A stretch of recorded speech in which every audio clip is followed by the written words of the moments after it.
আসসালামু আলাইকুম সবাইকে ইনস্ট্যান্ট স্কুলের পক্ষ থেকে সকলকে স্বাগতম। আমি আনিকা তাহসিন মিম তোমাদের সাথে রয়েছি কেমিস্ট্রি ইনস্ট্রাক্টর হিসেবে। কেমন আছো সবাই বলো।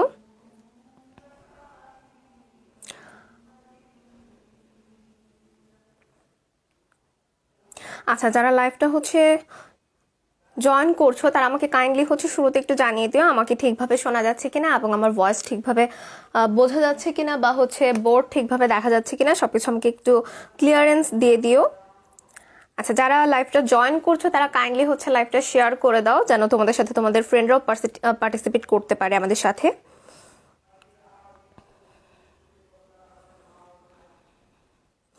আচ্ছা, আমাদের সাথে অনেকেই জয়েন করেছো। আচ্ছা, যারা জয়েন করেছো কাইন্ডলি আমাকে জানাও তো আমার ভয়েস ঠিকভাবে শোনা যাচ্ছে কিনা।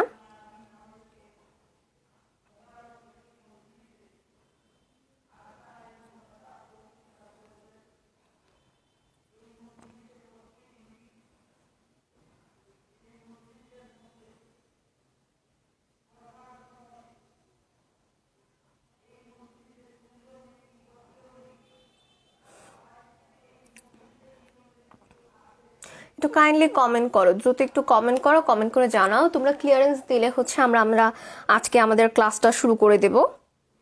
একটু কাইন্ডলি শুরুতে আমাকে জানিয়ে দাও যে ঠিকভাবে দেখা যাচ্ছে কিনা, লাইট ঠিক আছে কিনা বা আমাকে শোনা যাচ্ছে কিনা।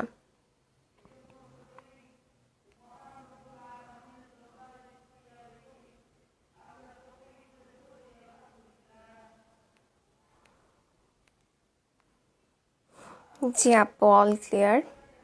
ওয়ালাইকুম আসসালাম রাকিব। আচ্ছা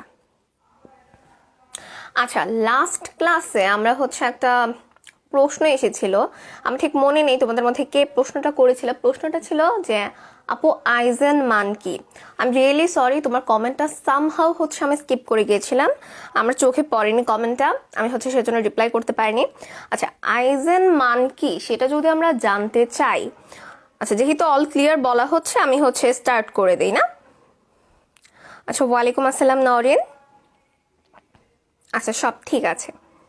আচ্ছা, তাহলে আমরা শুরু করি। যেটা বলছিলাম যে আইজেন মান কি। আইজেন মান সম্পর্কে আমাদের জানতে হলে প্রথমত আমরা যেটা মনে করার চেষ্টা করব যে আমরা গত ক্লাসে শ্রোডিঞ্জারের তরঙ্গ সমীকরণটি শিখেছিলাম। মনে আছে আমাদের যে শ্রোডিঞ্জারের তরঙ্গ সমীকরণটি কি ছিল?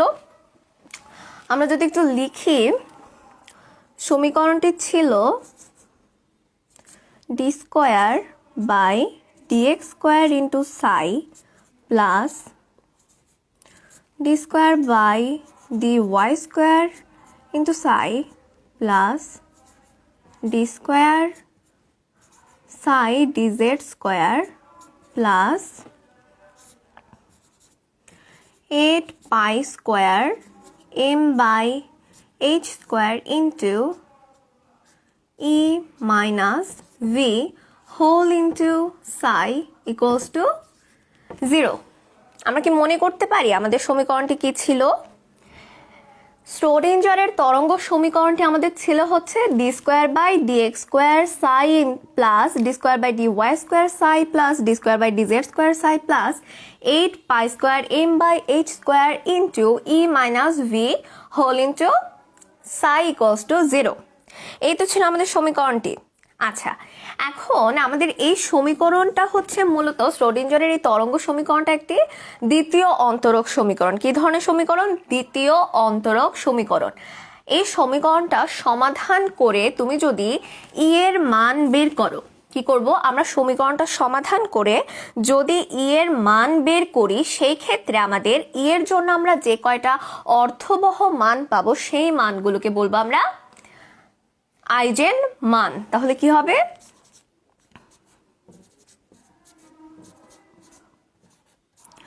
আইজেন মান কি হবে?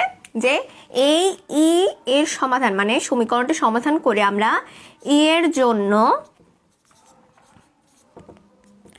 যতগুলো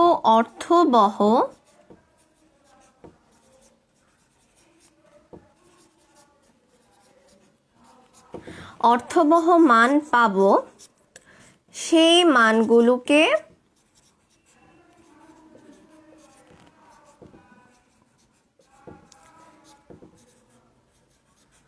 বলা হয়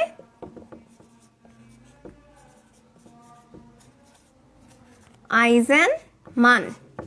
ব্যাপারটাকে আমরা বুঝতে পারলাম যে শ্রোডিঞ্জারের এই তরঙ্গ সমীকরণ, যে দ্বিতীয় অন্তরকের সমীকরণটি, এটা সমাধান করলে আমরা এর থেকে এর যে মানটা পাবো, সেই মানের জন্য আমরা যতগুলো অর্থবহ, আমাদের মনে রাখতে হবে মান হলেই হবে না, মানগুলো অবশ্যই অর্থবহ হতে হবে। অর্থাৎ আমরা যে কয়েকটা অর্থবহ মান পাবো সেই মানগুলোকে বলা হবে আইজেনমান। আচ্ছা, এই মানগুলো দ্বারা তোমরা মূলত পরমাণুর শক্তি স্তর সম্পর্কে ধারণা করতে পারবে। কি পারবে? এই আইজেন মানগুলো দ্বারা আমরা মূলত শক্তি স্তর অর্থাৎ পরমাণুর শক্তি স্তর সম্পর্কে ধারণা করতে পারবো। আচ্ছা,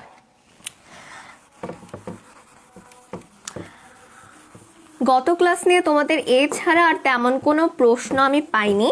বাকি যতগুলো প্রশ্ন ছিল তা মোটামুটি আমরা ক্লাসেই সলভ করে দেওয়ার চেষ্টা করেছিলাম। আচ্ছা, চলো আমরা আজকের টপিকে চলে যাই। আজকে শুরুতে কি জানবো আমরা? পরমাণু।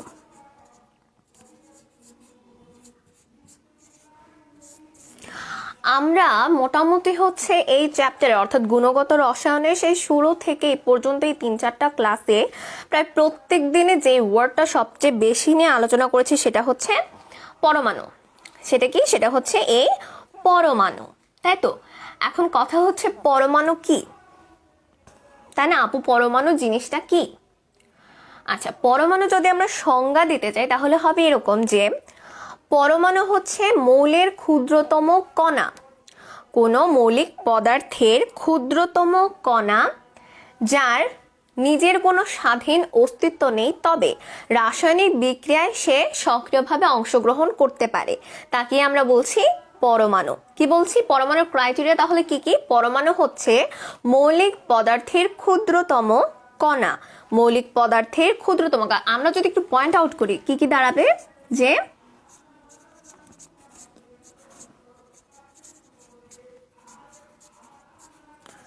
মৌলিক পদার্থের ক্ষুদ্রতম কণা যার কি নেই, যার কোনো স্বাধীন অস্তিত্ব নেই, স্বাধীন অস্তিত্ব নেই, কিন্তু ক্ষুদ্রতম একক হিসেবে সে রাসায়নিক বিক্রিয়ায় অংশগ্রহণ করে। কি? ক্ষুদ্রতম একক রূপে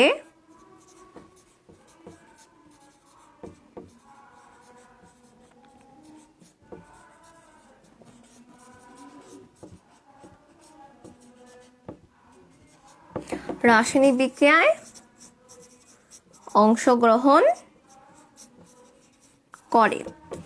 এটাই হচ্ছে আমাদের পরমাণু। পরমাণুর ক্রাইটেরিয়া তাহলে আমরা কয়টা পেলাম? যে মৌলিক পদার্থের ক্ষুদ্রতম কণা যার স্বাধীন কোনো অস্তিত্ব নেই কিন্তু ক্ষুদ্রতম একক রূপে সে রাসায়নিক বিক্রিয়াতে অংশগ্রহণ করে, তাকে আমরা বলছি পরমাণু। আচ্ছা, পরমাণুর পরে বিজ্ঞানীরা আরো গবেষণা করে দেখলো যে এই পরমাণুকেও আমরা আসলে ভাঙতে পারি বা বিশ্লেষণ করতে পারি। তাহলে এখন কথা হচ্ছে, আমরা তো পরমাণুকে পদার্থের ক্ষুদ্রতম কণিকা বললাম, যে মৌলিক পদার্থের ক্ষুদ্রতম কণিকা, তাহলে পরমাণুকে যে আরো বিশ্লেষণ করতে পারি সেগুলোকে আমরা কি নামকরণ করব? দেখো, পরমাণুকে বিশ্লেষণ করলে আমরা যেই গঠন উপাদান পাই বা যেই মৌলিক কণিকাগুলো পাই, যে ক্ষুদ্রতম কণিকাগুলো পাই, সেগুলোকে আমরা কি বলে থাকি? সেগুলোকে আমরা বলে থাকি মূল কণিকা। অর্থাৎ কি বলবো আমরা? মূল কণিকা। পরমাণুকে ভাঙলে আমরা যে ক্ষুদ্রতম কণিকা, সূক্ষ্ম ক্ষুদ্রতম কণিকাগুলো পেয়ে থাকি সেগুলোকে আমরা নামকরণ করছি মূল কণিকা হিসেবে, পদার্থের মূল কণিকা। এখন আমরা এই মূল কণিকাগুলোকে কয়টা ভাগে ভাগ করতে পারি? দেখো তো, মূল কণিকার বিভাজন কয় প্রকার হতে পারে? মূল কণিকাকে আমরা মূলত ভাগ করছি 3টি ভাগে। প্রথমটি হচ্ছে স্থায়ী মূল কণিকা। প্রথমটাকে কি বলছি আমরা? স্থায়ী মূল কণিকা। তারপর কি? সেকেন্ডটা হচ্ছে অস্থায়ী মূল কণিকা। এবং লাস্ট অপশন হচ্ছে আমাদের কম্পোজিট কণিকা। কম্পোজিট কণিকা কি কি শিখলাম? যে আমরা এই মূল কণিকাগুলোকে আবার 3 ভাগে ভাগ করতে পারি। কি কি? প্রথমটা হচ্ছে স্থায়ী মূল কণিকা, তারপর আমরা ভাগ করতে পারি অস্থায়ী মূল কণিকা, এবং সর্বশেষ হচ্ছে কম্পোজিট কণিকা। এখন প্রশ্ন হচ্ছে আপু কোনটা কি? দেখো, স্থায়ী মূল কণিকা তোমাকে যদি সংজ্ঞায়িত করতে বলে যে স্থায়ী মূল কণিকা, আমরা কিভাবে এটাকে সংজ্ঞায়িত করব? দেখো তো, স্থায়ী আচ্ছা বুঝি নাই। আচ্ছা আপু বড় করে লেখার চেষ্টা করছে। আচ্ছা আমি একটু বড় করে, আচ্ছা এখন কি লেখাগুলো বোঝা যাচ্ছে নাকি আরেকটু বড় করে লিখবো বলো তো? আচ্ছা আমি বরং আরেকটু বড় করে লিখি।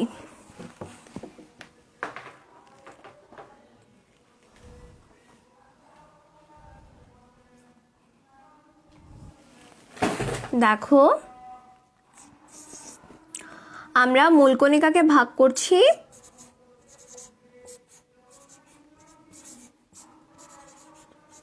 স্থায়ী মূল কণিকা, তারপর দেখো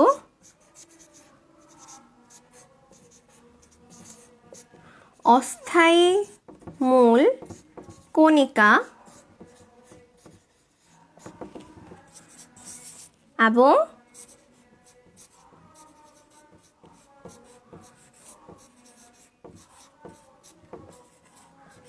কম্পোজিট কণিকা। আচ্ছা এখন কি হচ্ছে লেখা বোঝা যাচ্ছে? একটু বলো তো। লেখা যথেষ্ট বড় করার চেষ্টা করছে। আচ্ছা এখন ঠিক আছে। আচ্ছা ঠিক আছে, আচ্ছা সবাই বলছে ঠিক আছে। আচ্ছা তাহলে ব্যাপারটা কি দাঁড়াচ্ছে? যে মূল কণিকাকে আমরা 3টি শ্রেণীতে বিভক্ত করছি। কি কি? প্রথমটা হচ্ছে আমাদের স্থায়ী মূল কণিকা, সেকেন্ডটা হচ্ছে আমাদের অস্থায়ী মূল কণিকা, এবং লাস্টেরটা হচ্ছে আমাদের কম্পোজিট কণিকা। আচ্ছা এখন আমাকে বলো যে স্থায়ী মূল কণিকা শব্দটা শুনলে আমরা কি বুঝি, বা হচ্ছে এটা যদি আমাদের বলে সংজ্ঞায়িত করতে, তাহলে আমরা কিভাবে সংজ্ঞায়িত করতে পারি? দেখো, স্থায়ী মূল কণিকা মানেই হচ্ছে যে তুমি পরমাণুকে ভাঙলে যে কণিকাগুলো সবসময় পাবো, অর্থাৎ কোনো মৌল বা পরমাণুকে যদি আমরা ভাঙি তাহলে আমরা যে কণিকাগুলো সবসময় পাবো স্থায়ীভাবে, তাদেরকে আমরা বলছি স্থায়ী মূল কণিকা। স্থায়ী মূল কণিকা তাহলে তোমার কি মনে হয় কি হতে পারে?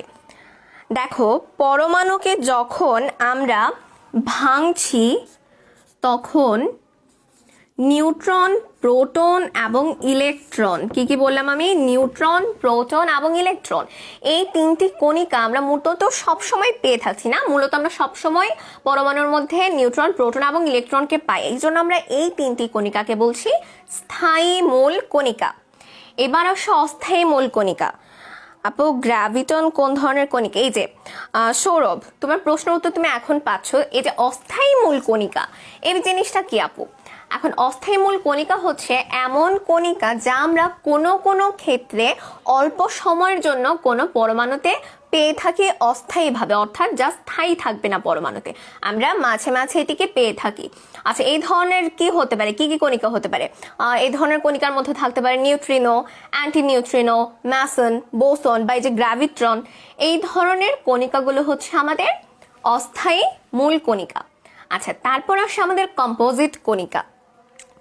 স্থায়ী মূল কণিকা বা অস্থায়ী মূল কণিকা, এই 2 ধরনের কণিকা ছাড়াও আমরা মাঝে মাঝে কিছু দেখি যে কিছু কণিকা রয়েছে যা কোনো পরমাণু থেকে নির্গত হচ্ছে, সেই কণিকাগুলোকে আমরা নামকরণ করছি কম্পোজিট কণিকা বা হচ্ছে যৌগিক কণিকা। কি নামকরণ করছি? কম্পোজিট কণিকা বা যৌগিক কণিকা। এই কণিকার মধ্যে কি কি আমরা দেখতে পাই বলো তো? এই কণিকার মধ্যে আমরা বলতে পারি যে আলফা কণা, আলফা কণাকে আমরা এক ধরনের কম্পোজিট কণিকার মধ্যে বলতে পারি, বা হচ্ছে বলতে পারি ডিউটেরন। কি বলতে পারি? ডিউটেরন। এখন আলফা কণা কি সেটা আমরা আলফা কণার বিচ্ছুরণ পরীক্ষা যখন করেছিলাম তখনই শিখে এসেছিলাম যে আলফা কণা কি, কিন্তু কথা হচ্ছে আপু ডিউটেরন কি? ডিউটেরন কি, তাই তো?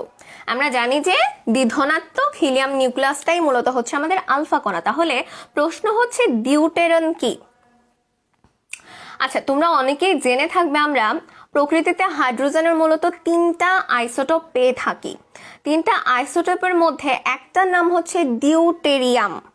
কি নাম আমরা বললাম? ডিউটেরিয়াম। ডিউটেরিয়ামকে আমরা কিভাবে প্রকাশ করব? দেখো,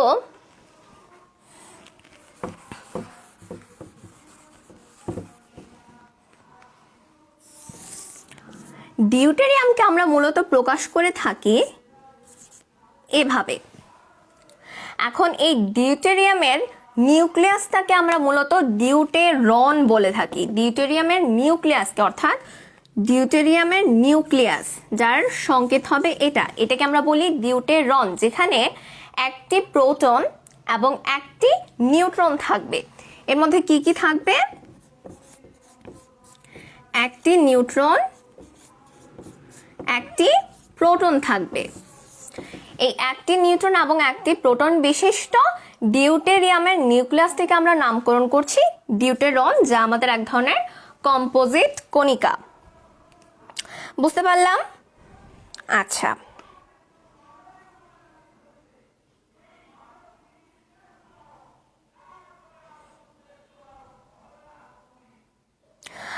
পরমাণু অবিভাজ্য, এটা ছিল ডাল্টনের মতবাদ অনুসারে নরিন। আচ্ছা, পরমাণু অবিভাজ্য সেটার পরবর্তীতে বিজ্ঞানীরা যখন আরো এটা নিয়ে গবেষণা চালান, তখন তারা পরমাণুকে ভাঙেন এবং পরমাণু যে অবিভাজ্য সেই মতবাদটি সেখানে পরিত্যক্ত হয় এবং পরমাণুকেও আবার ভাঙার পরবর্তীতে আমরা এই মূল কণিকাগুলো পেয়ে থাকি। আশা করি তুমি বুঝতে পেরেছো। আচ্ছা, এখন আমরা পড়াশোনা করব যে আমরা যে পরমাণুর 3টি স্থায়ী কণিকাগুলো দেখতে পেলাম। কি দেখতে পেলাম বলতো? পরমাণুর 3টি স্থায়ী কণিকা সমূহ যে আমরা দেখলাম, এখন এর মধ্যে যে নিউট্রন এবং প্রোটন রয়েছে, নিউট্রন এবং প্রোটনের উপর ভিত্তি করে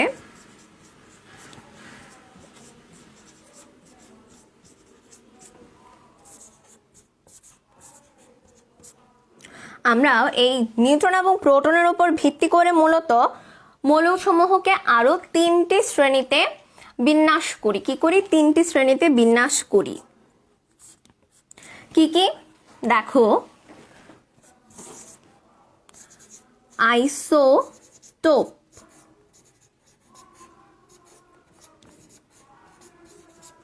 আইসোটোপ, তারপর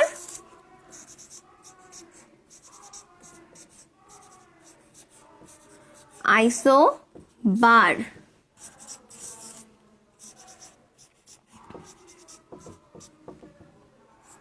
এবং শেষমেশ আইসোটোন। বুঝতে পারলাম কি কি?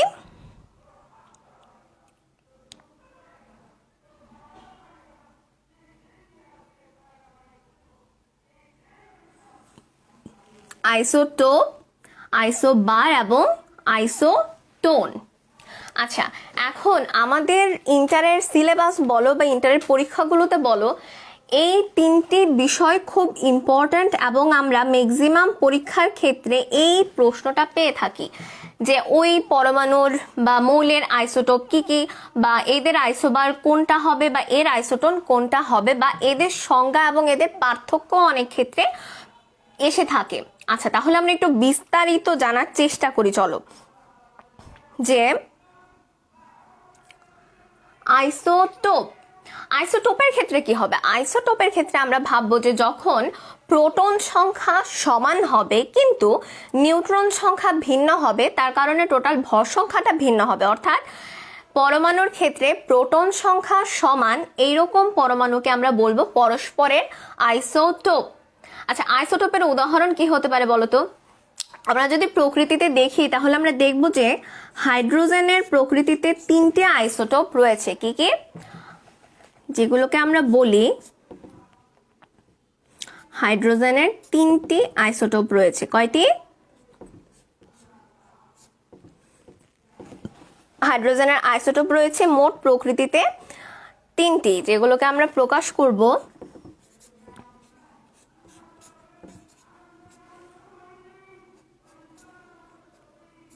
এভাবে। এখন এই যে আমরা বললাম যে হাইড্রোজেনের আইসোটোপ, এই হাইড্রোজেনের আইসোটোপগুলো প্রত্যেকটার মানে তিনটারে তিনটা নাম রয়েছে। কি কি নাম রয়েছে? প্রথমটার ক্ষেত্রে আমরা নামকরণ করেছি প্রোটিয়াম, সেকেন্ডটার ক্ষেত্রে আমরা বলছি ডিউটেরিয়াম এবং লাস্টেরটাকে আমরা বলছি ট্রিটিয়াম। কি বলছি? ট্রিটিয়াম।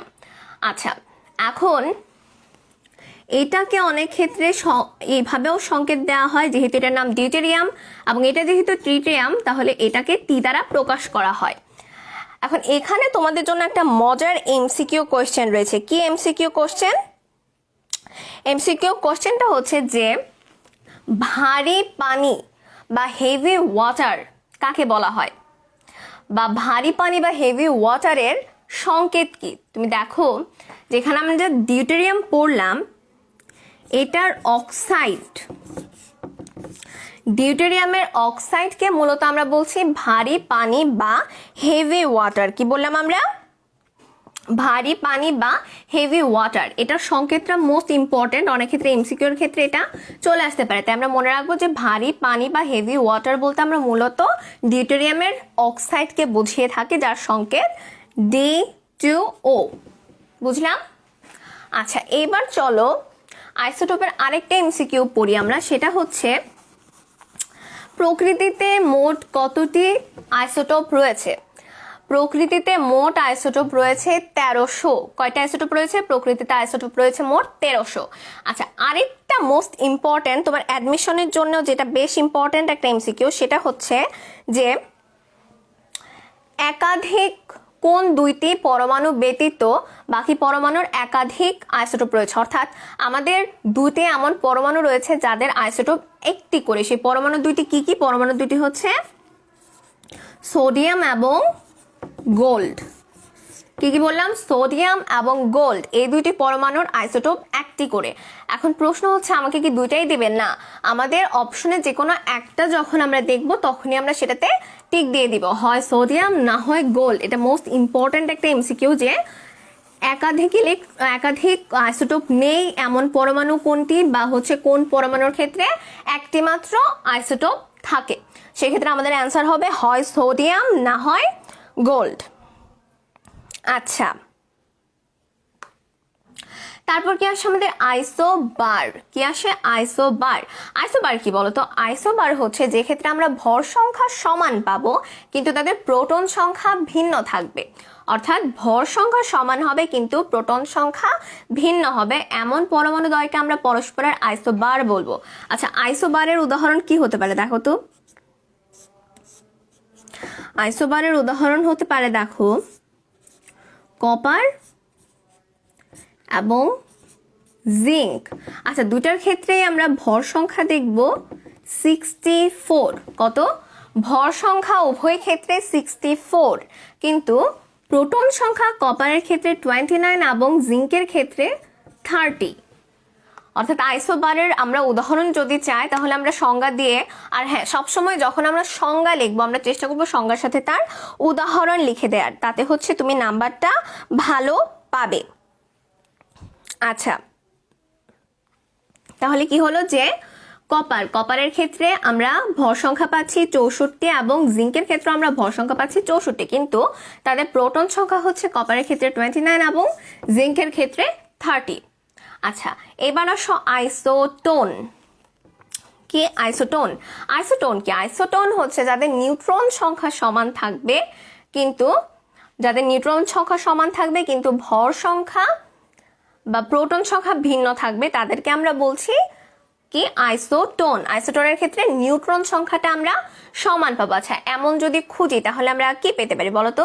দেখো, কার্বন 14, যেটা কার্বনের মূলত একটা আইসোটোপ, এবং যদি আমরা অক্সিজেন লিখি,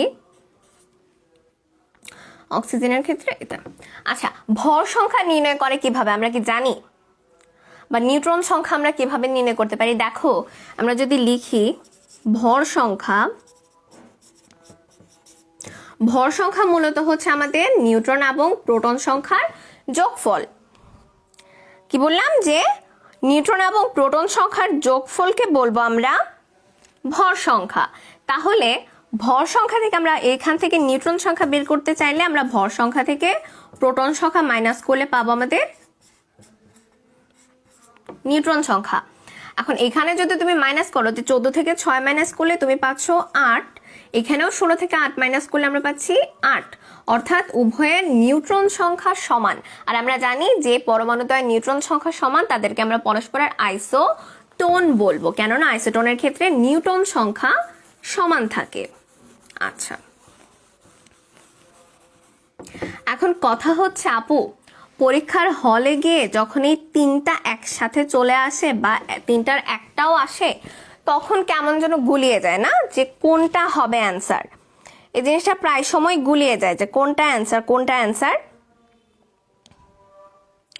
তাহলে হচ্ছে সেই ক্ষেত্রে আমরা যেটা মনে রাখবো, অবশ্য এই পড়াশোনাগুলো আমরা হচ্ছে আগেই পড়ে এসেছি, এখন হচ্ছে তোমাদের জাস্ট একটু টাচ দিয়ে দিচ্ছি, যেহেতু হচ্ছে আমাদের এমসিকিউতে এবং হচ্ছে শর্ট কোশ্চেনের ক্ষেত্রে বা অনুধাবনমূলক প্রশ্নে এই প্রশ্নগুলো আসে। আচ্ছা, আমরা যখন আইসোটোপ দেখছি, দেখো এটা একটা ট্রিক্স বলতে পারো যে কিভাবে আমরা শর্টলি মনে রাখতে পারি।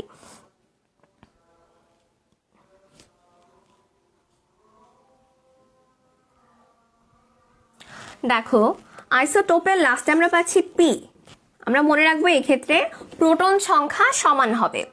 কি, আইসোটোপের লাস্টে আমরা পি পাচ্ছি, এখান থেকে আমরা মনে রাখতে পারি যে আইসোটোপের ক্ষেত্রে প্রোটন সংখ্যা সমান হবে। আচ্ছা, এখানে দেখো বার কি, বার শব্দটার সাথে আমরা ভর শব্দের কেমন একটা মিল পাচ্ছি না, তাহলে আমরা মনে রাখবো যে আইসোবারের ক্ষেত্রে ভর সংখ্যা সমান।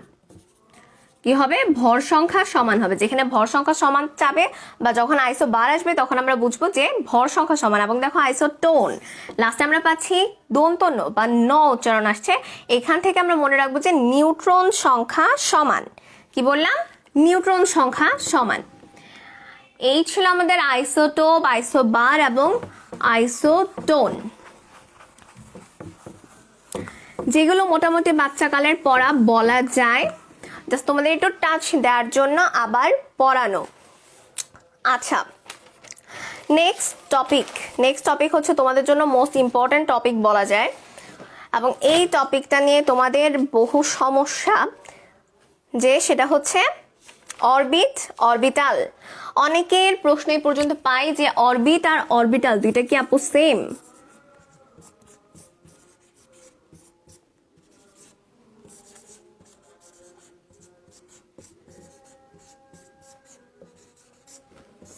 কি অরবিট এবং অরবিটাল। আচ্ছা দেখো, অরবিট বলতে আমরা কি বুঝি, তাই তো?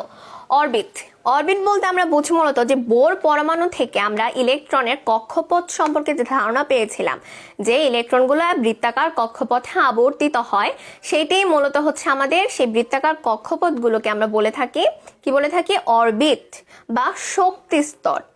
আচ্ছা, এই হচ্ছে আমাদের অরবিট, যাকে আমরা মূলত যেটা সম্পর্কিত হচ্ছে অরবিট সম্পর্কিত আমরা জানি যে প্রধান কোয়ান্টাম সংখ্যার সাথে অরবিট সম্পর্কিত। যেমন হচ্ছে প্রথম যে আমাদের শক্তি স্তর বা প্রথম অরবিট, সেটার জন্য n এর মান হয় 1, যেটাকে আমরা কেশেল বলে থাকি।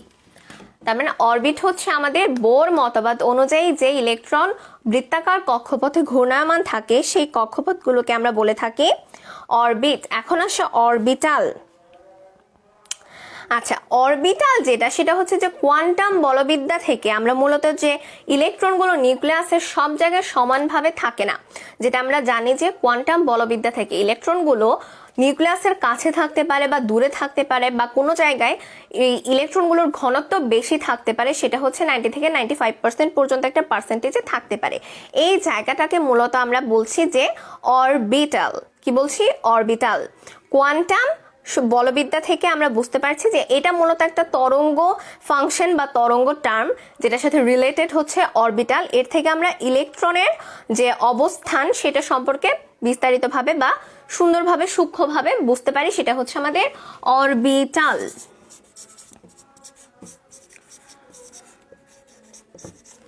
এখন অরবিট এবং অরবিটালের পার্থক্য, এটা হচ্ছে খুব ইম্পর্টেন্ট একটা টপিক।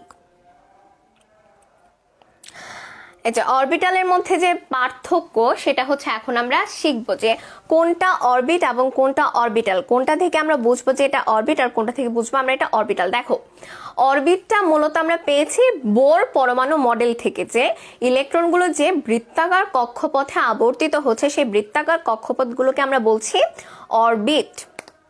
আর অপর পক্ষে অরবিটাল আসছে আমাদের যে কোয়ান্টাম, যে আমাদের বলবিদ্যা, সেই কোয়ান্টাম বলবিদ্যা থেকে আমরা যে পড়েছি যে নিউক্লিয়াসের কোনো একটা নির্দিষ্ট স্থানে ইলেকট্রন থাকার ঘনত্ব অনেক বেশি হয়, যেটা 90 থেকে 95% হয়ে থাকে, সেই অংশটাকে আমরা বলছি মূলত অরবিটাল। আচ্ছা দেখো, অরবিট দ্বারা মূলত নিউক্লিয়াসের চারদিকের বৃত্তাকার কক্ষপথকে বোঝাচ্ছে, আর অরবিটাল দ্বারা নিউক্লিয়াসের চতুর্দিকে ত্রিমাত্রিক স্থান বোঝাচ্ছে।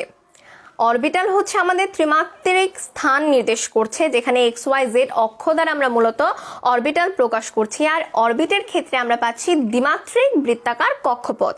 আচ্ছা, ইলেকট্রনের অরবিটাল সমূহে যে এখনই আমরা বললাম যে বৃত্তাকার, কিন্তু আমরা যখন অরবিটাল সম্পর্কে পড়বো তখন অরবিটালের হচ্ছে বিভিন্ন আকৃতি থাকতে পারে। যেমন হচ্ছে আমরা যে পড়েছিলাম যে এস অরবিটাল, যে কোন উপশক্তি স্তরের জন্য যে অরবিটালগুলো আমরা যদি ধরি যে এস অরবিটাল বা হচ্ছে ডি অরবিটাল বা পি অরবিটাল, এখন এস অরবিটালের ক্ষেত্রে আমরা যদি আকৃতি ধরি তাহলে আমরা বুঝবো যে এস অরবিটাল হচ্ছে গোলক আকৃতির।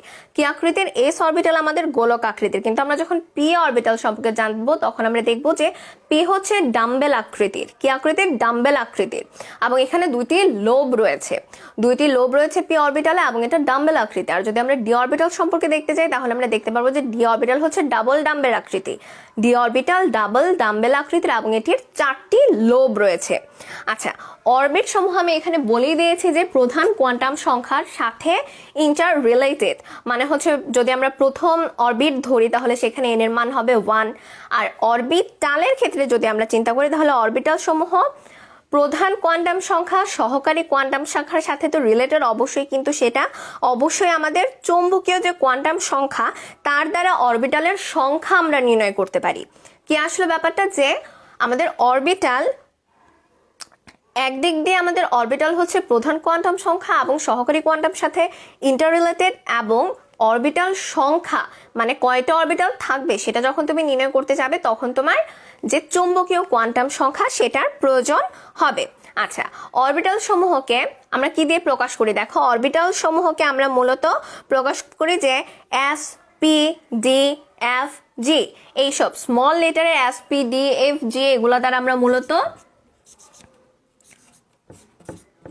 S P D F G এগুলো দ্বারা মূলত আমরা প্রকাশ করি অরবিটালকে। আবার দেখো, অরবিট প্রকাশ করতে কে এম এন, এইরকম কে এল এম এন, এইরকম শেলগুলো আমরা ব্যবহার করে থাকি অরবিট প্রকাশ করার ক্ষেত্রে।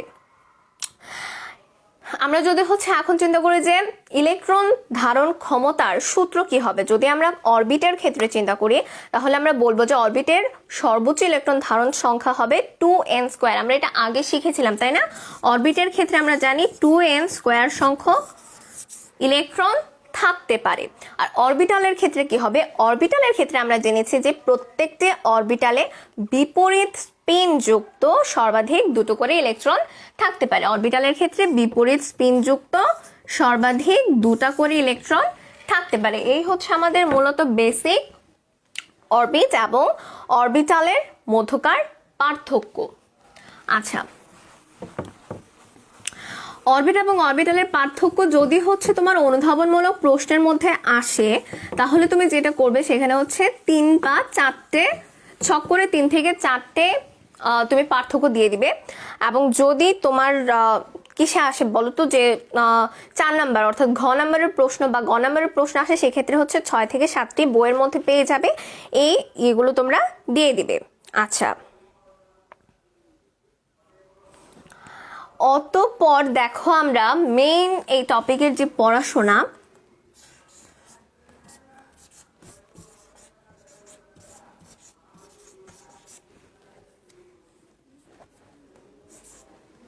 ইলেকট্রন বিন্যাস।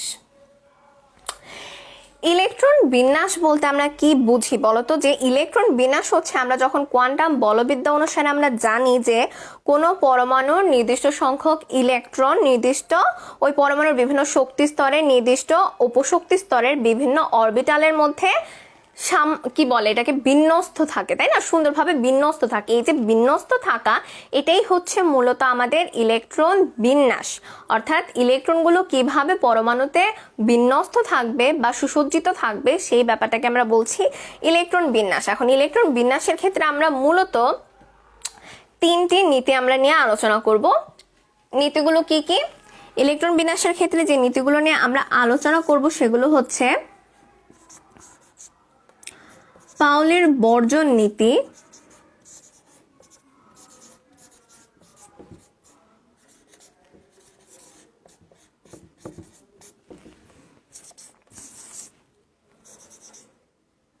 হুন্ডের নীতি,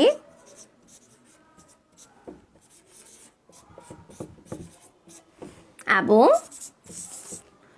আফবাউ নীতি।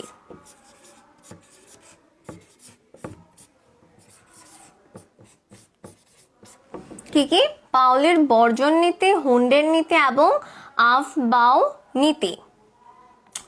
এখন আমরা একটা একটা করে যদি হচ্ছে নীতিগুলো পড়ার চেষ্টা করি, যে প্রথমেই আসবে পাউলির বর্জন নীতি। পাউলির বর্জন নীতিতে পাউলি কি বলছে, যে একই পরমাণুতে 2টি ইলেকট্রনের, ধরো একটা পরমাণু, একই পরমাণুতে 2টা ইলেকট্রনের 4টা কোয়ান্টাম সংখ্যা। আমরা জানি যে কোয়ান্টাম সংখ্যা কয়টা? 4টা। পাউলি বলছেন যে একই পরমাণুতে 2টি ইলেকট্রনের 4টি কোয়ান্টাম সংখ্যার মান কখনো সমান হতে পারে না, অর্থাৎ একটি কোয়ান্টাম সংখ্যার মান হলেও ভিন্ন হবে। পাউলির এই মতবাদটি বা পাউলির এই বর্জন নীতিটি আমরা যদি হিলিয়াম পরমাণুর ক্ষেত্রে দেখি, তাহলে আমরা সবচেয়ে ইজিলি আসলে বুঝতে পারি যে উনি আসলে কি বোঝাতে চাচ্ছেন। দেখো, হিলিয়ামের ক্ষেত্রে আমরা জানি যে 2, তাই না, হিলিয়াম 2, বা আমরা যদি এখানে লিখি হিলিয়াম 2, তাহলে হবে 1s2। আচ্ছা, এখন ওর ইলেকট্রন আছে 2টা, তাহলে এই যদি আমরা ধরি প্রথম ইলেকট্রনের ক্ষেত্রে n এর মান হবে 1, যেহেতু এটা প্রধান শক্তি স্তর 1 নম্বর শক্তি স্তরে থাকবে। l এর মান হবে 0, যেহেতু n এর মান 1, l এর মান 0। l এর মান 0 হলে আমরা জানি m এর মানও 0। এখন দেখো স্পিন কোয়ান্টাম সংখ্যা, স্পিন কোয়ান্টাম সংখ্যাতে আমরা প্রথম ইলেকট্রনের জন্য দিতে পারি +½ কি মান? +½ যেহেতু আমরা বলেছিলাম যে স্পিন সংখ্যা হতে পারে 2টি, স্পিন সংখ্যা হতে পারে একটা +½ এবং অপরটি হচ্ছে -½ এবং একটি ইলেকট্রন যদি +½ হয় অন্যটি হবে -½ তাহলে দ্বিতীয় ইলেকট্রনের জন্য দেখো n = 1, l এর মান 0, m এর মান 0, কিন্তু s এর মান হবে -½ যেহেতু বিপরীত স্পিন বিশিষ্ট হয়। অর্থাৎ একটি যদি স্পিন সংখ্যা -½ হয়, অপর ইলেকট্রনের জন্য তার মান হবে +½ অর্থাৎ +- হবে। এটাই হচ্ছে আমাদের পাউলি বলছেন। কি বলছেন? যে একটি পরমাণুর 2টি ইলেকট্রনের 4টা কোয়ান্টাম সংখ্যার মান কখনো সেম হতে পারে না, একটি হলেও ভিন্ন হবে। সেটা আমরা সবচেয়ে ভালো বুঝতে পারি হিলিয়ামের ক্ষেত্রে, তাই আমি হিলিয়াম দিয়েই তোমাদের বোঝালাম। যে হিলিয়ামের ক্ষেত্রে আমরা জানি যে 2টি ইলেকট্রন রয়েছে, তাহলে প্রথম ইলেকট্রনের ক্ষেত্রে আমরা যদি n = 1, l = 0, m = 0 এবং s এর মান +½ পাই, তাহলে সেকেন্ড ইলেকট্রনের ক্ষেত্রে আমরা n = 1, l = 0, m = 0 এবং s এর মান পাবো -½ এটাই উনি বলেছেন যে অন্তত একটি কোয়ান্টাম সংখ্যার মান ভিন্ন হবে। বুঝতে পারলাম? আচ্ছা, দেখো পরবর্তীতে হুন্ড কি বলছেন। ডাস্টার কোথায়? আচ্ছা, হাতি।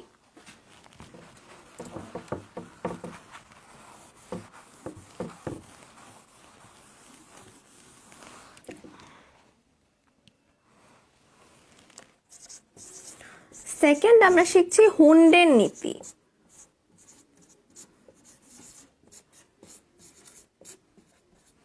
কার নীতি? হুন্ডের নীতি। আচ্ছা, হুন্ড আমাদের কি বলছেন? হুন্ড বলছেন যদি সমশক্তি বিশিষ্ট বিভিন্ন অরবিটালে ইলেকট্রনগুলো অবস্থান করবে এমন ভাবে যেন তারা সর্বাধিক সংখ্যায় অযুগ্ম বা বিজোড় অবস্থায় থাকতে পারে। অযুগ্ম বা বিজোড় অবস্থায় থাকতে পারে। কি অবস্থা? অযুগ্ম অথবা বিজোড় অবস্থায় থাকতে পারে এবং এরা অবশ্যই, অযুগ্ম ইলেকট্রনগুলো অবশ্যই একমুখী স্পিন বিশিষ্ট হতে হবে। কি হতে হবে? একমুখী স্পিন বিশিষ্ট হতে হবে। কি বলছেন আমাদের হুন্ড? যে একই শক্তি সম্পন্ন বিভিন্ন অরবিটালে, একই শক্তি অর্থাৎ সমশক্তি সম্পন্ন বিভিন্ন অরবিটালে ইলেকট্রনগুলো যখন থাকবে তখন তারা এমনভাবে অবস্থান করবে যেন তারা সর্বাধিক সংখ্যায় অযুগ্ম বা বিজোড় ইলেকট্রন হিসেবে থাকতে পারে, এবং এই বিজোড় ইলেকট্রনগুলো অবশ্যই কি হবে, বিজোড় ইলেকট্রনগুলো অবশ্যই একমুখী স্পিন বিশিষ্ট হবে। আচ্ছা, এই ক্ষেত্রে যদি আমরা নাইট্রোজেনের যদি ইলেকট্রন বিন্যাস এই হুন্ডের নীতি অনুযায়ী করতে চাই, তাহলে দেখো আমরা জানি নাইট্রোজেন হচ্ছে 7, তাহলে 1s2 2s2 2p3। হুন্ড কি বললো যে সমশক্তি বিশিষ্ট অরবিটাল বলো, তাই না? উনি সমশক্তি বিশিষ্ট অরবিটাল বলতে আমরা যেগুলো বুঝিয়েছেন সেগুলো হচ্ছে যেমন ধরো পি অরবিটাল, যেমন আমরা জানি যে পি এর সমশক্তি সম্পন্ন 3টি অরবিটাল রয়েছে। আবার যদি আমরা ভাবি যে ডি অরবিটাল, তাহলে আমরা জানি যে ডি এর সমশক্তি সম্পন্ন 5টি অরবিটাল রয়েছে। আবার এফ এর ক্ষেত্রে যদি আমরা চিন্তা করি, তাহলে এফ এর ক্ষেত্রে হচ্ছে সমশক্তি সম্পন্ন কয়টি, 7টি হচ্ছে আমাদের অরবিটাল রয়েছে। আচ্ছা, তাহলে আমরা যদি ওই অনুসারে লেখার জন্য আমরা পি অরবিটালগুলোকে আলাদা করে লিখি, তাহলে দেখো 1s2 2s2 2px1 2py1 এবং 2pz1। অর্থাৎ এটাকে যদি আমরা ভাঙাই তাহলে আমরা এভাবে লিখতে পারি, যেহেতু আমরা জানি যে পি এর সমশক্তি সম্পন্ন 3টি অরবিটাল রয়েছে। তাহলে দেখো এখানে উনি বলেছেন যে এই অযুগ্ম অর্থাৎ আমাদের অযুগ্ম ইলেকট্রন এখানে কোনগুলো, অযুগ্ম ইলেকট্রন আমাদের এখানে এই 2pxyz 3টি অরবিটালের ইলেকট্রনগুলো অযুগ্ম, এদের স্পিন সংখ্যা উনি বলেছেন একমুখী হবে। তাহলে স্পিন সংখ্যা যদি আমরা বোঝাই তাহলে দেখো তো কেমন আসে। 1s এর জন্য দেখো বিপরীতমুখী, যদি আমরা 2s এর ক্ষেত্রে ইলেকট্রনের স্পিন চিন্তা করি তাহলে সেখানেও বিপরীতমুখী হবে। কিন্তু যখন আমরা সমশক্তি বিশিষ্ট এই 3টি অরবিটালের ক্ষেত্রে চিন্তা করব, তখন আমরা 3টিকে একমুখী স্পিন হিসেবে কল্পনা করব হুন্ডের নীতি অনুযায়ী। তাহলে কি বললো আমাদের হুন্ড, যে সমশক্তি বিশিষ্ট অরবিটালে যখন ইলেকট্রনগুলো অবস্থান করবে তখন তারা সর্বাধিকভাবে বিজোড় সংখ্যা বা অযুগ্মভাবে থাকতে চাবে, এবং এই অযুগ্ম ইলেকট্রনগুলো কি থাকবে, এই অযুগ্ম ইলেকট্রনগুলোর স্পিন সব একমুখী হবে। দেখো যখন আমরা যুগ্ম ইলেকট্রন নিয়ে স্পিন বের করছি তখন আমরা বিপরীতমুখী স্পিনে তাদের বসাচ্ছি, এটার ক্ষেত্রেও সেম, এটার ক্ষেত্রেও সেম। কিন্তু যখন আমরা অযুগ্ম ইলেকট্রন নিয়ে কাজ করছি তখন দেখো কি হচ্ছে, অযুগ্ম ইলেকট্রনগুলো আমাদের সেম স্পিনে অবস্থান করছে, অর্থাৎ একমুখী, সবগুলো একমুখী স্পিনে থাকছে। আচ্ছা, হুন্ডের নীতি ক্লিয়ার আমাদের কাছে? ক্লিয়ার না হলেও একটু বলো যে হুন্ডের নীতি ক্লিয়ার কিনা। এবং হুন্ডের নীতির পরে আমাদের যে মেইনটা আসছে সেটা হচ্ছে আফবাউ নীতি।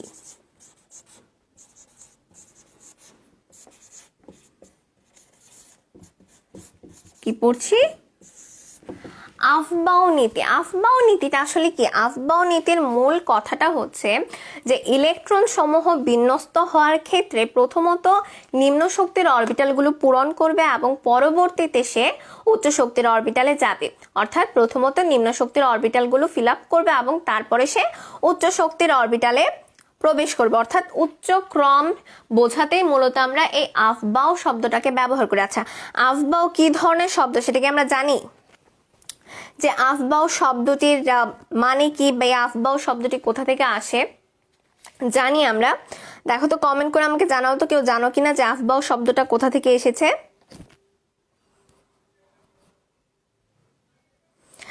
আফবাউ শব্দটা হচ্ছে মূলত একটি জাপানি শব্দ, যে জার্মানি শব্দ। আফবাউ শব্দটা এসেছে জার্মানি শব্দ থেকে, যার অর্থ দাঁড়াচ্ছে হচ্ছে বিল্ড আপ করা বা বিল্ডিং আপ। আফবাউ মানেই হচ্ছে বিল্ডিং আপ।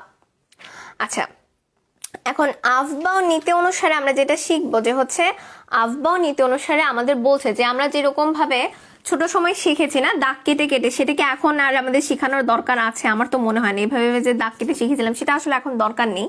আমরা হচ্ছে যদি একটু ডিরেক্ট লেখার চেষ্টা করি যে এই যে 1s 2s 2p 3s, এইভাবে আমরা মূলত হচ্ছে সাজিয়ে থাকি আফবাওনিতে ওর ক্রমানুসারে।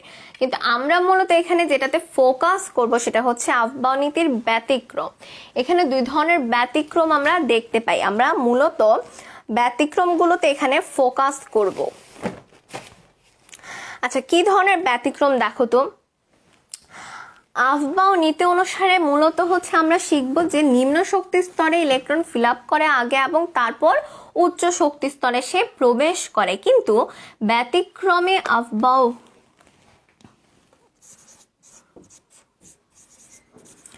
ব্যতিক্রম ইলেকট্রন বিন্যাস হিসেবে আমরা এখন যেটা শিখব সেটা হচ্ছে, আমরা জানি যে সম্পূর্ণ বা অর্ধপূর্ণ অরবিটালগুলো সবসময় অধিক স্থিতিশীল হয়। আমরা কি জানি যে সম্পূর্ণ বা অর্ধপূর্ণ অর্থাৎ পরিপূর্ণ বা অর্ধপূর্ণ অরবিটাল সমূহ অবশ্যই অধিক সুস্থিত হয়। তাহলে আমরা ইলেকট্রন বিন্যাস যে করবো আমরা তো অবশ্যই চাইবো সেটা সুস্থিতি হোক, তাই না?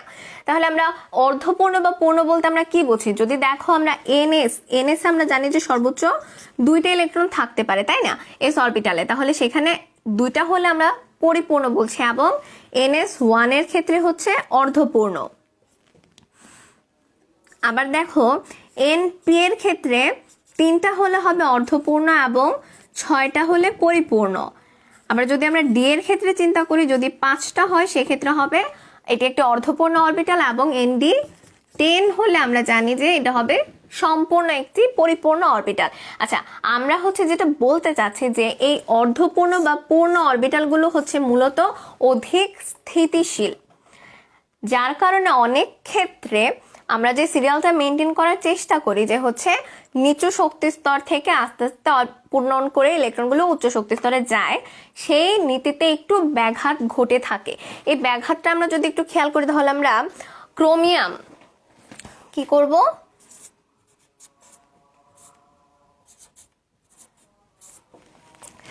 দেখো আমরা যদি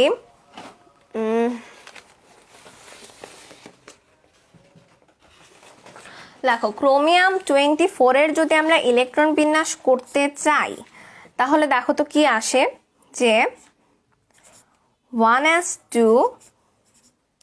2s2 2p6 3s2 3p6 3d এবং 4s আমরা আপাতত ফাঁকা রাখবো। আচ্ছা, যেটা আমরা জানি যে হচ্ছে আমাদের 4s হচ্ছে মূলত 3d এর চেয়ে ছোট শক্তিস্তর হিসেবে 4s আমাদের ইলেকট্রন আগে প্রবেশ করে এবং 3d তে তারপরে ইলেকট্রন আসে।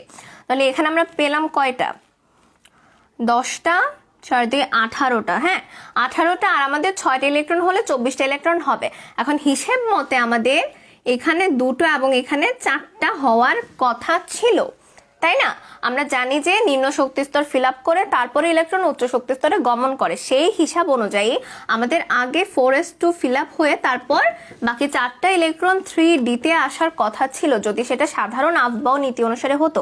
কিন্তু আমরা এখানে আলোচনা করছি ব্যতিক্রম সম্বন্ধে। দেখো আমরা এখানে বলেই দিয়েছি যে ডি অরবিটালের ক্ষেত্রে 5 একটা অর্ধপূর্ণ অবস্থা, যেখানে ইলেকট্রন বিন্যাসটি অনেক বেশি সুস্থিত। তাহলে আমরা এই ব্যতিক্রম নিয়মের ক্ষেত্রে এসে 4s এ একটা ইলেকট্রন দিব এবং 3d তে আমরা 5টা ইলেকট্রন দিয়ে এটাকে অর্ধপূর্ণ অরবিটাল তৈরি করব। তাহলে দেখো হিসাব অনুযায়ী হওয়ার কথা ছিল 3d 4 এবং 4s 2, কিন্তু ব্যতিক্রম নিয়ম অনুসারে এখানে আমরা পাচ্ছি 3d 5 এবং 4s 1। তাহলে ক্রোমিয়ামের ক্ষেত্রে আমরা কি দেখলাম ইলেকট্রন বিন্যাস, 1s2 2s2 2p6 3s2 3p6, 3d তে 5টা ইলেকট্রন আসে এবং 4s এ একটা। আচ্ছা, সেম যদি আমরা হচ্ছে কপারের ক্ষেত্রে চিন্তা করি, এই ইলেকট্রন বিন্যাসগুলো তোমাদের জন্য খুব ইম্পর্টেন্ট, কারণ হচ্ছে সাধারণ ইলেকট্রন বিন্যাস আমরা ক্লাস 9-10-এ অনেক করে এসেছি এবং সেগুলো পরীক্ষার জন্য অতটা ইম্পর্টেন্ট না, কিন্তু যে ব্যতিক্রমী নিয়মগুলো রয়েছে সেই ব্যতিক্রমী নিয়মের ইলেকট্রন বিন্যাসগুলো তোমাদের জন্য খুব বেশি ইম্পর্টেন্ট। দেখো কপার 29 এর ক্ষেত্রে কি হয়, 1s2 2s2 2p6 3s2 3p6 3d 4s।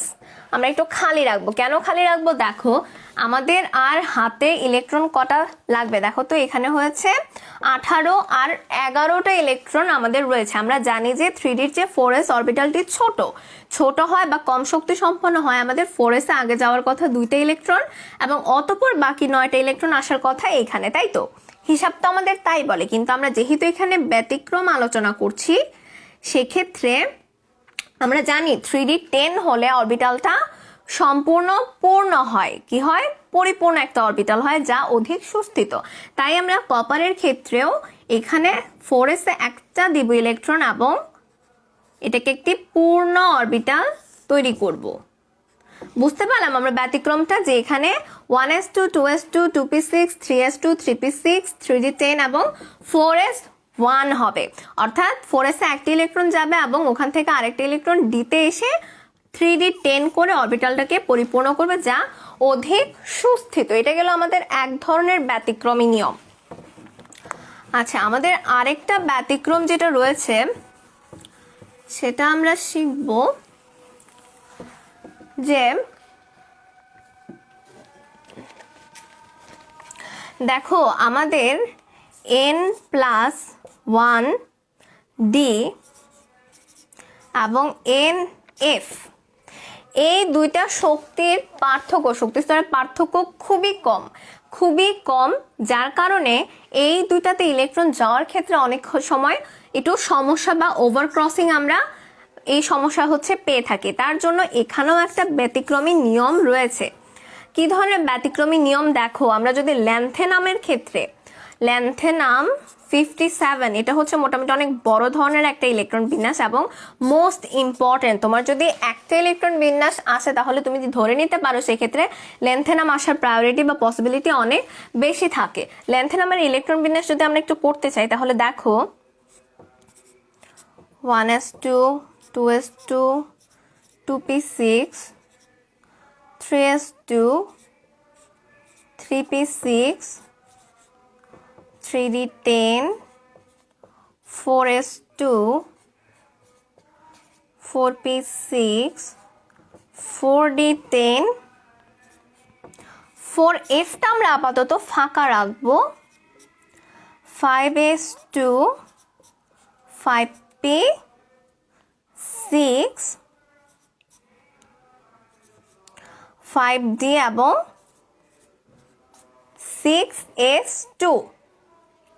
এখন আমরা এখানে দেখো দুইটা ফাঁকা রাখলাম, একটা হচ্ছে 4f এবং আরেকটা হচ্ছে 4d। আমরা যদি এই দুইটার ক্ষেত্রে শক্তির তুলনা করি, দেখো যদি 4f নিয়ে আমরা আলোচনা করি, 4f এর ক্ষেত্রে n এর মান হবে 4 এবং l এর মান হবে 3, তাহলে দুইটার যোগফল 4 + 3 হচ্ছে 7। আর যদি আমরা 5d এর ক্ষেত্রে চিন্তা করি তাহলে দেখো 5d এর জন্য n এর মান 5 এবং l এর মান হবে 2, তাহলে এখানেও যোগফল আমাদের, অর্থাৎ দুইটার শক্তির মধ্যে পার্থক্য নেই, দুইটারই শক্তি হচ্ছে 7 সমান। এখন আমরা যখন এরকম পরিস্থিতিতে পড়ি তখন আমরা ধরে নেই যার হচ্ছে n এর মান অর্থাৎ প্রধান কোয়ান্টাম সংখ্যা কম সে নিম্ন শক্তি স্তর এবং যার বেশি সে উচ্চ শক্তি স্তর। কিন্তু যেহেতু এখানে হচ্ছে একটা ব্যতিক্রমী নিয়ম, তাই এক্ষেত্রে আমরা 5d-তে একটা ইলেকট্রন দিব এবং 4f এর ক্ষেত্রে 0 হবে। আমাদের এই ব্যতিক্রমী নিয়মটা মনে রাখতে হবে কি, যে n+1d এবং nf যে অরবিটাল আমাদের রয়েছে বা শক্তি স্তর, তাদের ক্ষেত্রে আমাদের শক্তির পার্থক্য অতি সামান্য বা পার্থক্য নেই বলে চলে। সেক্ষেত্রে যখন আমরা লেন্থে নামের এই ইলেকট্রন বিন্যাসটা করব, তখন আমরা 4f এ কোনো ধরনের ইলেকট্রন দিচ্ছি না বা 4f এ কোনো ধরনের ইলেকট্রন যাচ্ছে না, বরং 5d তে সে একটা ইলেকট্রন যাচ্ছে। এটাই হচ্ছে আমাদের এখানকার ব্যতিক্রমী নিয়ম। আচ্ছা, এখন এখানে তোমাদের জন্য বেশ কয়েক ধরনের এমসিকিউ আসতে পারে। কি ধরনের এমসিকিউ দেখো, এক ধরনের এমসিকিউ হয় যে কোনটি অবাস্তব শক্তিস্তর বা কোন অরবিটালটি অবাস্তব। যেমন ধরো তোমাকে হচ্ছে অপশন দিতে পারে যে 2s বা হতে পারে 3f 2p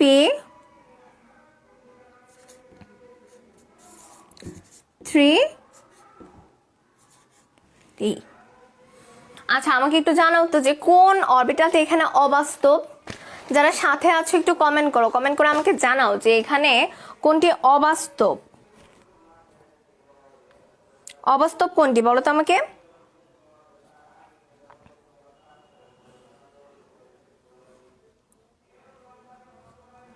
আমরা কি বলতে পারি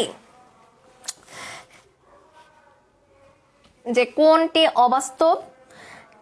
যারা ক্লাস করছো একটু আমাকে কমেন্ট করে জানাও, পার্টিসিপেট করো যে কোন অরবিটালটি এখানে অবাস্তব অরবিটাল।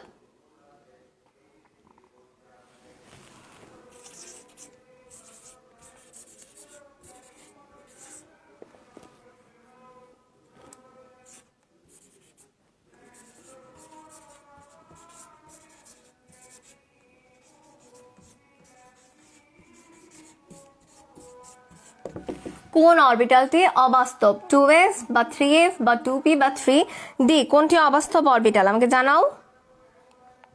দ্রুত কমেন্ট করে জানাও যে কোন অরবিটালটি অবাস্তব।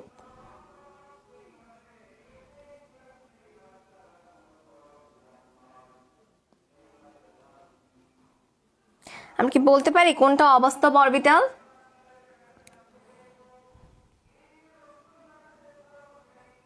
আচ্ছা দেখো, 3f নামে কি আদৌ কোনো অরবিটাল আমরা পড়েছি? 3f তো আসলে হয় না, তাই না? তাহলে অবাস্তব অরবিটাল হিসেবে আমরা এখানে পাচ্ছি 3f। আরেকটা প্রশ্ন তোমার এরকম আসে অনেক ক্ষেত্রে, যে প্রশ্নটা হয় অনেক ক্ষেত্রে এরকম যে কোন অরবিটালের শক্তি বেশি?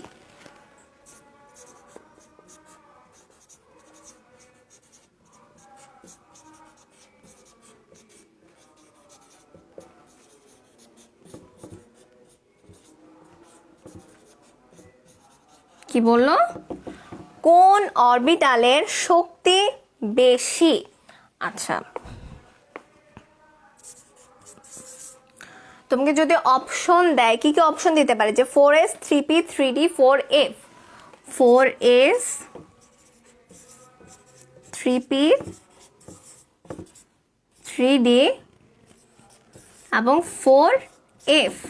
তোমাকে জিজ্ঞেস করলো যে কোন অরবিটালের শক্তি বেশি। অরবিটালের শক্তি আমরা একটু আগে নির্ণয় করেছিলাম, যখন আমরা আফবাউ নীতিটা পড়ছিলাম তখন আমরা অরবিটালের শক্তি নির্ণয় করেছিলাম যে কিভাবে আমরা অরবিটালের শক্তি সম্পর্কে। আচ্ছা, 3f দুজন কমেন্ট করেছে। রাফুন, আমি যদি ভুল করে না থাকি তোমার নামের উচ্চারণে। তারপরে কমেন্ট করেছি প্রিয়ম চৌধুরী, হ্যাঁ দুজনের কমেন্ট সঠিক ছিল 3f।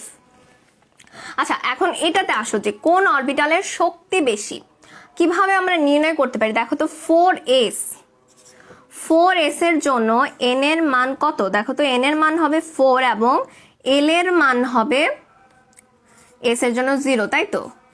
তাহলে দুইটার যোগফল আমরা পাচ্ছি 4। এখন দেখো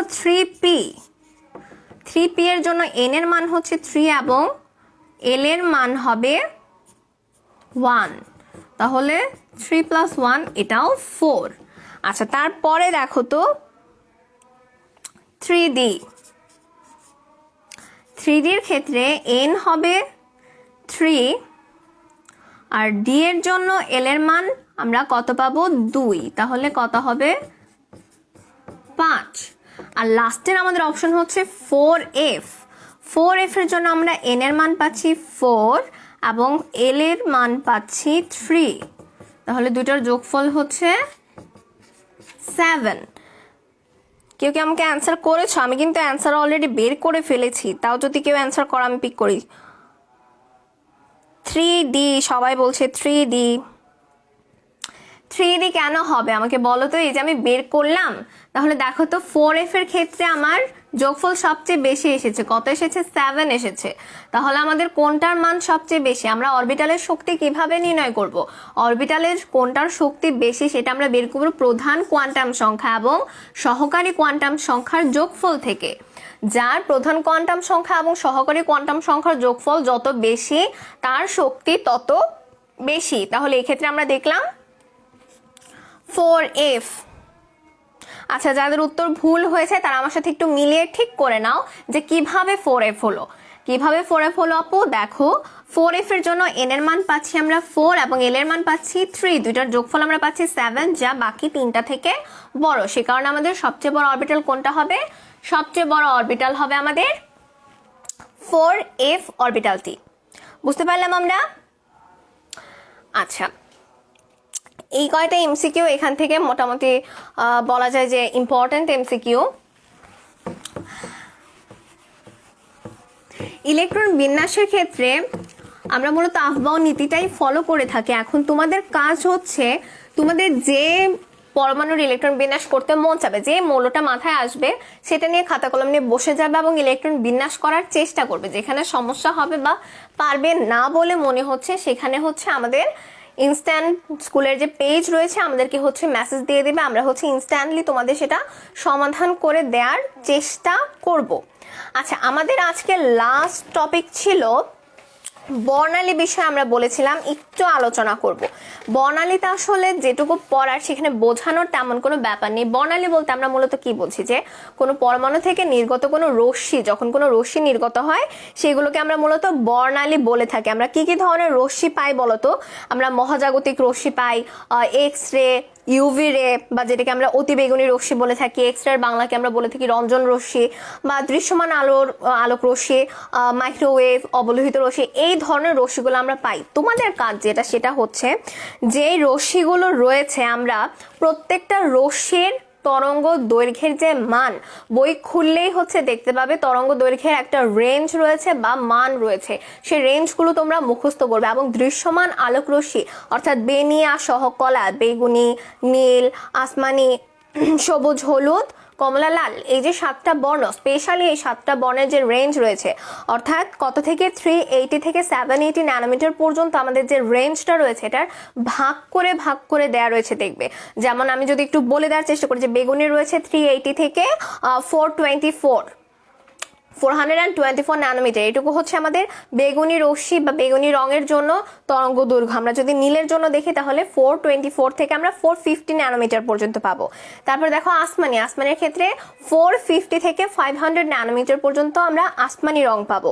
সবুজ রঙের জন্য আমাদের 500 থেকে 575 ন্যানোমিটার পর্যন্ত, হলুদের জন্য 575 থেকে আমরা পাবো 590 ন্যানোমিটার পর্যন্ত, এবং কমলার জন্য 590 থেকে 647 ন্যানোমিটার। এবং সব শেষে যেটা আমাদের রয়েছে লাল আলোর জন্য বা লাল রঙের জন্য আমরা তরঙ্গ দৈর্ঘ্য পাবো হচ্ছে, লাল রঙের আলোর তরঙ্গ দৈর্ঘ্য 647 থেকে 780 ন্যানোমিটার। এই যে রেঞ্জ, আমরা এই রেঞ্জটা টোটালি মুখস্থ করে ফেলবো, কেননা যে কোনো এমসিকিউর ক্ষেত্রে তোমার যে কোনো পরীক্ষার তুমি যদি অ্যাডমিশন নিয়েও চিন্তা করো যে হচ্ছে আপু এখনকার জন্য তো লাগবে না বা হচ্ছে এখন আমি এটা ছেড়ে দিলাম, অ্যাডমিশনেও তুমি হচ্ছে এই রেঞ্জের থেকে কোয়েশ্চেন পাবে। কেননা যখন অ্যাডমিশন পরীক্ষা দিবে, আর যদি মেডিকেল অ্যাডমিশন দিয়ে থাকো তাহলে হচ্ছে ব্যাপারটা এরকম হবে, সেখানে মুখস্থ জিনিসগুলোই বেশি আসে এবং এই জিনিসগুলো তোমাদের ঠাডা মুখস্থ করতে হবে। বোঝো না বুঝো এখানে বোঝার কিচ্ছু নেই, রেঞ্জ হচ্ছে তোমার মাথায় রাখতেই হবে, মনে রাখতেই হবে, তাই হচ্ছে টোটালি আমরা মুখস্থ করবো। তারপর দেখো অতি বেগুনি রশ্মির যে অঞ্চলটা আমাদের রয়েছে অর্থাৎ 10 ন্যানোমিটার থেকে 380 ন্যানোমিটার পর্যন্ত যে আমাদের অঞ্চল, এই অঞ্চলটিকে আমরা বলে থাকি মূলত অতি বেগুনি রশ্মি অঞ্চল বা ইউভি রে অঞ্চল। এই অঞ্চলের প্রত্যেকটা ব্যবহার আমরা শিখবো, মানে চিকিৎসা ক্ষেত্রে কোনটা ব্যবহার হচ্ছে, কোনটা জীবাণুনাশক হিসেবে কতটুকু রেঞ্জ আমরা ব্যবহার করি, ড্রাগ শনাক্তকরণে কতটুকু রেঞ্জ ব্যবহার করি, এগুলো এমসিকিউ এর জন্য অনেক বেশি ইম্পর্টেন্ট। এগুলোতে রিটেন আসবে না, কিন্তু এমসিকিউ এর জন্য খুব বেশি ইম্পর্টেন্ট। তাই আমরা অবশ্যই এগুলো মুখস্থ করবো, একদম মুখস্থ। রেঞ্জগুলো আমাদের অবশ্যই মুখস্থ করতে হবে। তো আজকের জন্য আমাদের এটুকুই ছিল হচ্ছে ক্লাস। তোমাদের যে কোনো ধরনের সমস্যা থাকে সেটা তোমরা কমেন্ট সেকশনেও করতে পারো। আমি হচ্ছে তোমাদের এই প্রশ্নগুলো নিয়ে, আসলে তোমরা হচ্ছে ব্যাপারটা হয়তো ভুলে গিয়েছো বা মনে নেই যে আমরা প্রত্যেকদিন বলে দেই, তোমরা তোমাদের যত ধরনের সমস্যা থাকে প্রত্যেকটা সমস্যা তোমরা হয় কমেন্ট সেকশনে, যে ক্লাস নিচ্ছি আমরা লাইভের কমেন্ট সেকশনে, অথবা আমাদের ইনবক্স করে দিবে। সেটা হচ্ছে ম্যাথমেটিক্যাল টার্মের প্রবলেম হতে পারে, বা হচ্ছে যেটা পড়ালাম সেটার মধ্যে তোমার কোনো প্রশ্ন থেকে থাকলে সেই প্রশ্নগুলো তোমরা আমাদের পেজে ইনবক্স করে দেবে, এবং আমরা চেষ্টা করব তোমাদের সেগুলো দ্রুত অ্যান্সার করে দেওয়ার। সবাই সুস্থ থাকো, ভালো থাকো। নেক্সট ক্লাসে আবার দেখা হবে। সে পর্যন্ত পড়াশোনা নিয়েই থাকো। আজকে যে পড়াগুলো পড়ালাম সেই পড়াগুলো অবশ্যই বইয়ের সাথে মিলিয়ে পড়বে। ফোন থেকে যখন হচ্ছে লেকচারগুলো শুনবে তখন অবশ্যই সাথে বই রাখবে, খাতা কলম রাখবে, নোট করে নেবে। এবং যেটা বলেছে আজকের ইলেকট্রন বিন্যাসগুলো হচ্ছে নিজে খাতা নিয়ে বসবে, যে মৌলের ইলেকট্রন বিন্যাস তোমার মাথায় আসবে সেটাই করার চেষ্টা করবে। যদি না পারো তাহলে আমাদের পেজে ইনবক্স করে দিবে, আমরা হচ্ছে তোমাদের হেল্প করার সর্বাত্মক চেষ্টা করব। ভালো থাকো সবাই, আল্লাহ হাফিজ।